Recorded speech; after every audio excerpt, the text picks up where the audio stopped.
Who is the real boss? Peter Schmeichel reveals doubts over Ole Gunnar Solskjaer. Peter Schmeichel has questioned who the real boss is at Manchester United and is concerned that Ole Gunnar Solskjaer's authority is being undermined by members of his coaching staff.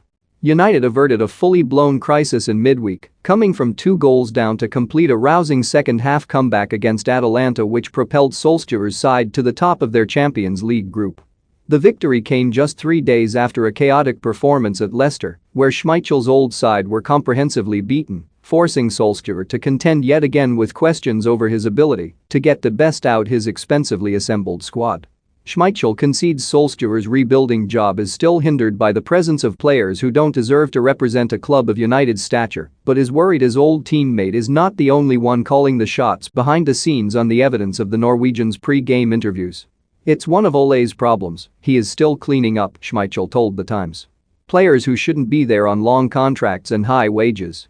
Sometimes you wonder who is doing what with Ole and the coaches. Who is the real boss? Who decides? When he is interviewed pre-match, he says, "We put this team out, we decided. I think you are the boss." The treble-winning goalkeeper has, however, spotted signs of progress, particularly in defense where the likes of Harry Maguire and Luke Shaw are emerging as top-class players in their positions.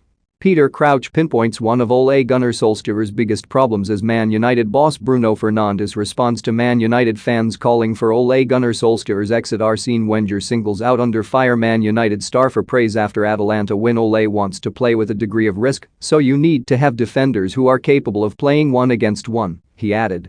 Maguire is becoming that. I know he may have come back a little early from that injury, but forget the last couple of games. He is developing into a really strong leader, like Steve Bruce in my time. Other managers tried, with Luke Shaw. Mourinho gave him opportunities then told him he was fat. Ole has him playing as one of the best left-backs in the country. More Manchester United's Paul Pogba explains why Muhammad Ali was his hero growing up. More Paul insurges Ole Gunnar Solskjaer to play Manchester United midfielder Nemanja Matic over Fred and Scott McTominay. For more stories like this, check our sport page. Follow Metro Sport for the latest news on Facebook, Twitter and Instagram. Ram, ram, ram, ram, ram, ram, ram, ram, ram, ram, ram, ram, ram, ram, ram, ram, ram, ram, ram.